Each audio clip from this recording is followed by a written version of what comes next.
Welcome to the Breaking 90 podcast, where we talk about all things sustainable fat loss. We take people on 90-day journeys to creating fat loss forever.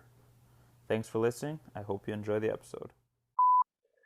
Welcome back, everyone, to the Breaking 90 podcast. I'm your host, Jerrika Kelly, with my incredible co-host, Kelly Sarlo, and we are two of the coaches of Breaking 90 Fitness. Thanks for listening. Hey, Kelly. Hey, Jer, how are you doing? I'm doing quite well, just settling in and to the new, I guess, not so welcomed weather.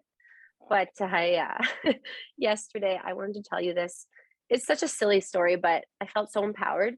My girlfriend and I, we went and picked up this massive couch, and it was impossible to like piece apart. So it was just this one ginormous couch out of a friend's basement. And, you know, there was a couple guys there, they're offering to help. And we felt so empowered. We're like, no, we don't need any help. We're doing this ourselves, and brought it down into my new apartment. So I was feeling pretty strong and empowered. And I was just laughing at as I'm staring at my couch. I was like, what can I tell Kelly today? Okay. I love this. First of all, when you say this is a silly story, I felt empowered. Yeah. Brain fritzes, because those two things don't go together. That's an awesome story.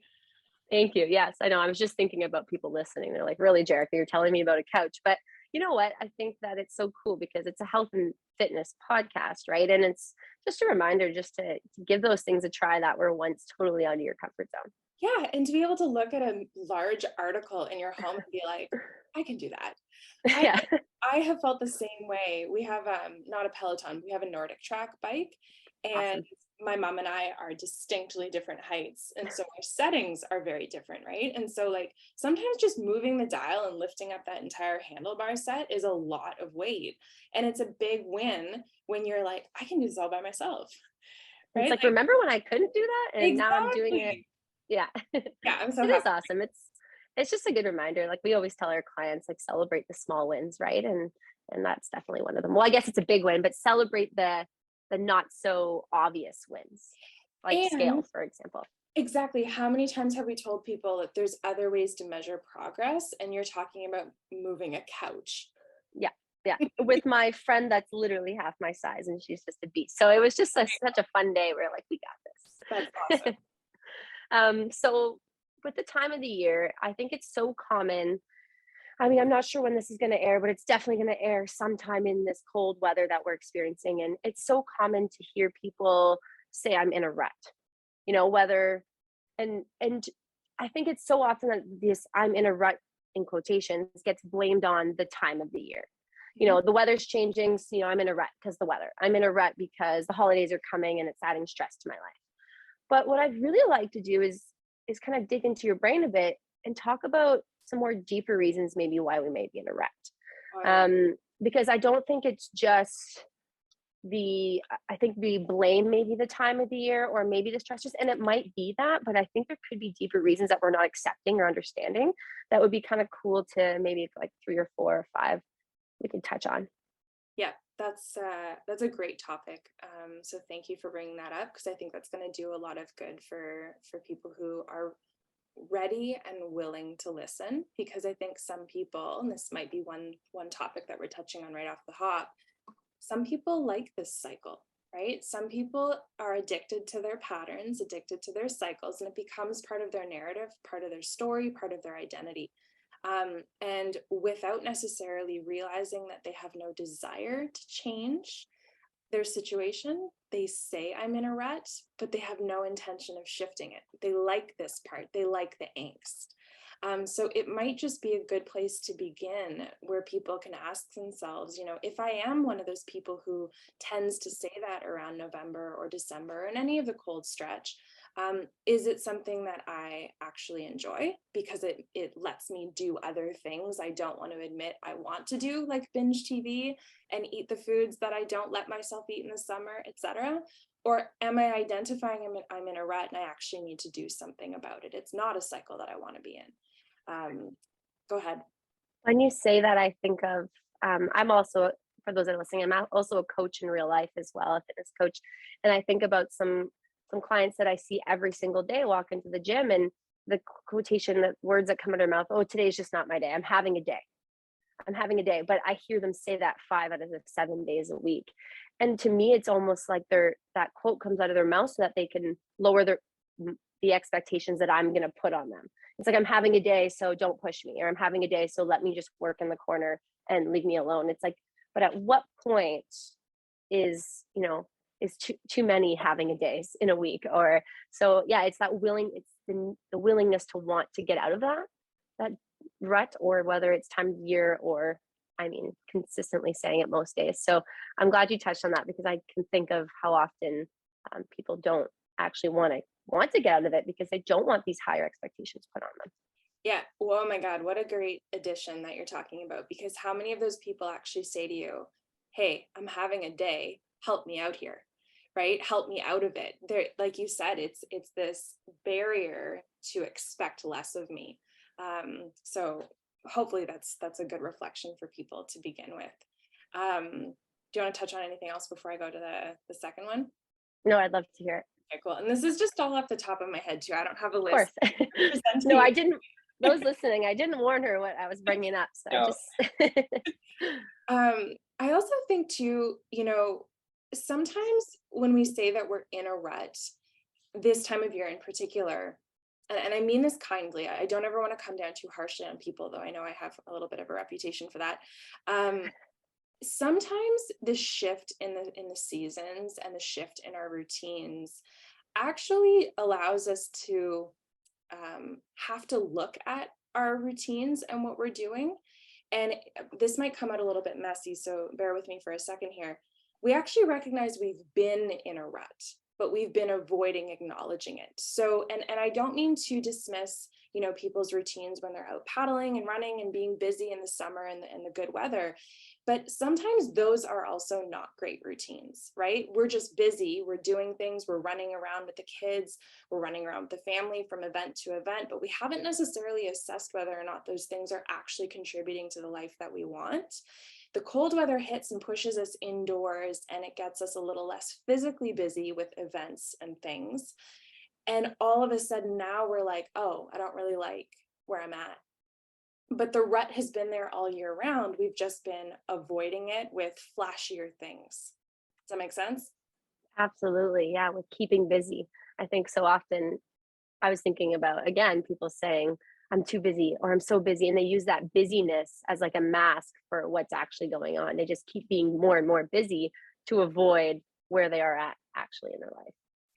Yeah, and I think, it also depends on what kind of rut we're referring to, because if we're just referring to maybe a movement rut, then maybe you're absolutely right. Maybe you love doing the outside stuff and you don't love being in a gym, you don't love fluorescent lights. It's just not your thing, right? So yeah, November through to, my God, May or June here in Ontario, can feel like a rut because you are really limited in the ways that you can be outside if you don't genuinely enjoy it.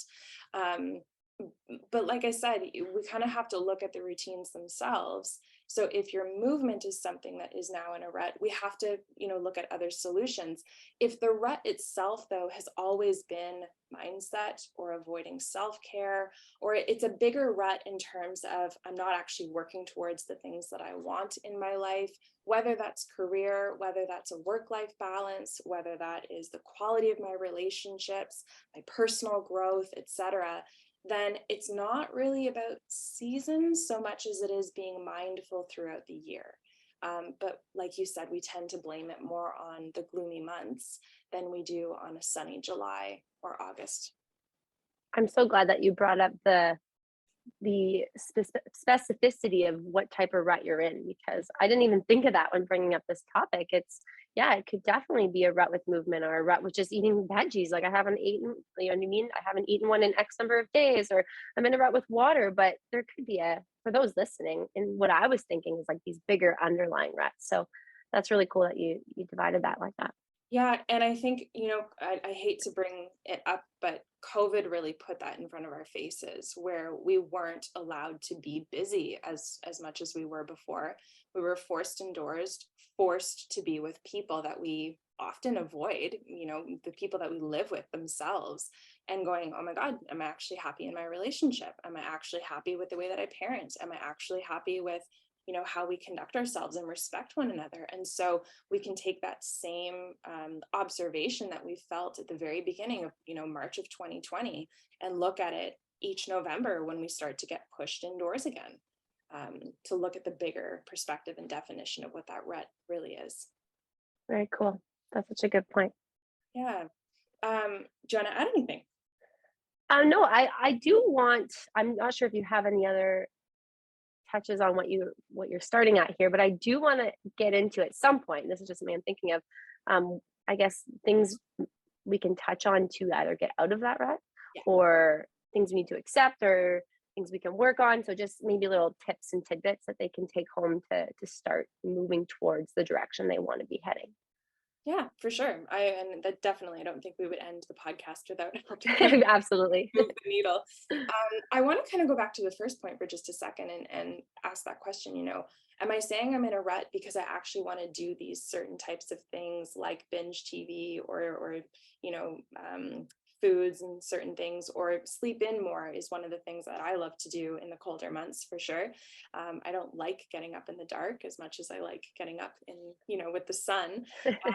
So I think being really honest with ourselves too is not a bad thing. It can actually redefine the word rut, because if you're actually saying, you know what, in these colder months and darker months, I am actually going to allow myself an hour more of sleep in the morning. Well, that's not a rut. That's a permission for rest, right? Where most creatures are hibernating anyway. So what's really wrong with an hour of more sleep in these months if when the sun starts rising early, you're up with the sun come May, right? I think giving ourselves that permission for our routines to wax and wane is really good, instead of just labeling a rut because we're not doing what we were at our most favorite season. Definitely. Can I add on to that? Please. It just makes me think of, at this time of the year, myself specifically, and I've talked about this on podcasts and coaching calls, about I get into a rut with hitting my water goals. Like, I find it so insanely difficult for me to drink water when it's so cold outside, and I'm such a cold person. Like, I'm cold 24/7. So at this time of the year, I'm hitting a fraction of what I would typically get. And I think the biggest thing for me is just to first accept it. Like, it's like, yeah, okay, here we are. This is what happens to me. I'm accepting it. I have to acknowledge the actual situation.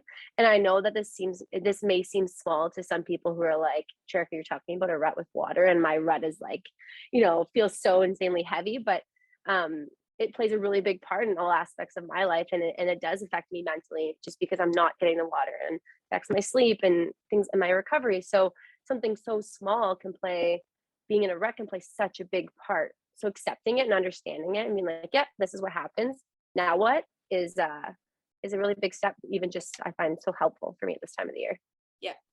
Yeah. And I think too, evaluating, like you were kind of leading into the consequences of that, right? I know for myself, I get in the same rut with water and it affects my skin. I want to crawl out of my skin in the winter because it's so dry and I'm already not hydrating myself. Well, do I want to accept the rut that I get into, or do I want to amp up my tea game, right? Do I really want to make sure that I've got bone broth on the stove every single day and make different things accessible to myself that I wouldn't want to do all summer long in the heat, right? I think knowing what the consequences are to the rut also shifts the way that you want to approach fixing it, quote unquote. So true. Yeah, that's a really good point. Mm-hmm. So if I go back to like kind of redefining things, if we're looking at, I want to stay indoor and I want to watch more TV because I don't watch TV in the summer or spring, right? Then can you give yourself permission, but set a limit, right? And this is one of the tools that I actually want to talk about in terms of getting yourself out of a rut. Can you just set yourself a limit? So we talk about this all the time. We're not taking food off the table in our nutrition and fitness journey, right? We're not saying don't eat these things. The same way I'm not saying stop watching TV. We're just saying set a limit. Right? I love that. Yeah, enjoy the things that bring you joy. Just make sure that you're not overindulging and making it something that actually hinders your progress or your growth. It's like, just because I'm doing something that's typically out of my routine, in quotations, doesn't mean it's like the change of seasons, right? We talk so often about how our seasons, in quotations, our seasons of life change. It's like, what was normal for me in the summer, aka no TV, doesn't have to be normal for me in the winter. Like watching TV can be a normal part of my life, but how can I make it a healthy part of my life? Yeah, and for anyone who's really struggling with this, let's actually completely switch the example. In the winter, I tend to read a whole lot more because I'm indoors. I like to be cozy in bed. So I pick up a book and I read more. In the summertime, I don't do that as much. I could very easily say in the summer, I'm in a reading rut. Do I want to say that, or do I want to know that I like to save my books for the winter? And the summer's not a rut at all because I'm out walking the waterfront, socializing with people, getting volleyball in and all of that, right? Like the way that we're defining rut really makes a difference. So that it comes back to mindset. My mind just went, it's so true. It's true though. It's like, are we even really in a rut? Because that's Yeah. the question. And that's a really cool way to put it.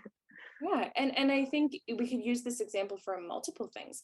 I don't eat as many salads in the wintertime simply because, you know, fruits and vegetables are not as fresh. And I want to eat warmer foods. Well, I'm not in a chili or stew rut in the summer. I enjoy times of the year. So if people can keep reframing and keep using your own examples and drawing your own parallels, I think you'll have an easier time understanding that it's just shifts and changes. It's not necessarily that there's anything wrong. And I like, we talk about this all the time. Your best is never going to be the same every single day, whether that's your output in your physical performance, whether that's your emotional capacity to parent your children, right? Like everything is going to shift and change according to energy levels and the way that you're fueling yourself. And so can we have a little bit of grace for ourselves and just do the best we can today? And I think that all circles back to redefining our priorities and our goals within these different seasons. Yeah. Right? Like you said, it's like, is my goal, my overall goal might be to still hit X number of veggies throughout this season as it still was in the summer, but it's like, okay, let's redefine what type of veggies those are. And this can, and I mean, we can add this for any example, but it's just what's a priority. Was it a priority then? And is it still a priority now? And if not, it's not a rut. It's just a shift in goals or shift in priorities. Yeah, exactly. And I think that makes what we end up doing that much more enjoyable because we're not looking at it from a place of deficiency. We're not looking at it from a place of I suck, right? We're looking at it from a perspective of what can I enjoy? What can I give to myself? What do I want to feel? What do I want to contribute to? And if that's a show in the afternoon and a hot bowl of chili instead of a salad and a chicken breast, okay, right? We're just sort of, my God, we're all doing trial and error. And I think we also forget that. And I think, you know, sometimes that is one of the reasons that we call something a rut too, is that we're trying something new in a shift in the weather. We're trying something new in a shift in our routine. Even if it's a physical capability when we've had an injury, we could call that a season of our life too, right? It's not a weather season.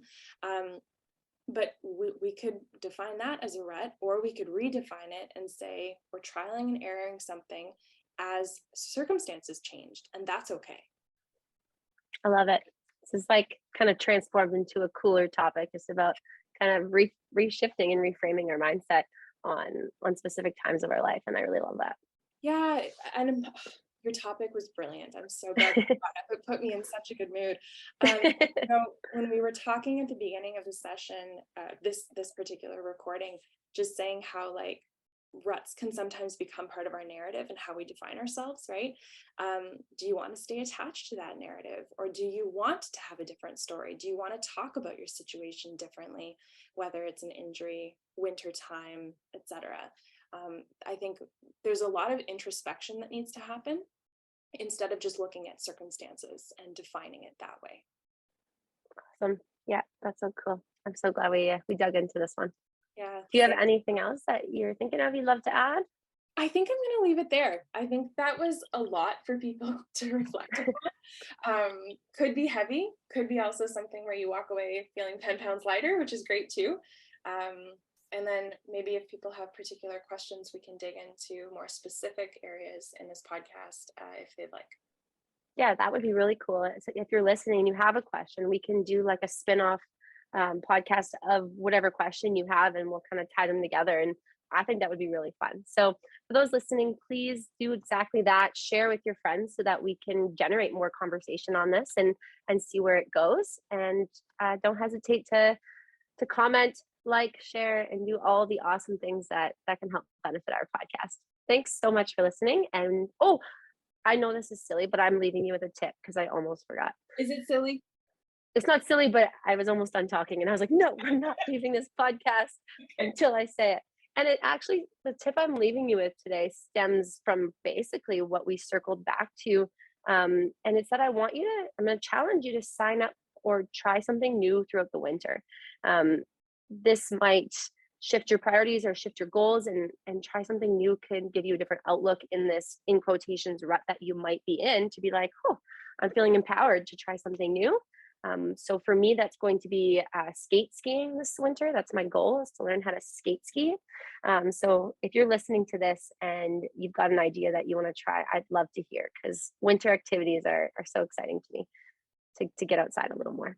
That's awesome. Awesome. Well, thanks for listening, everyone. We will see you next week.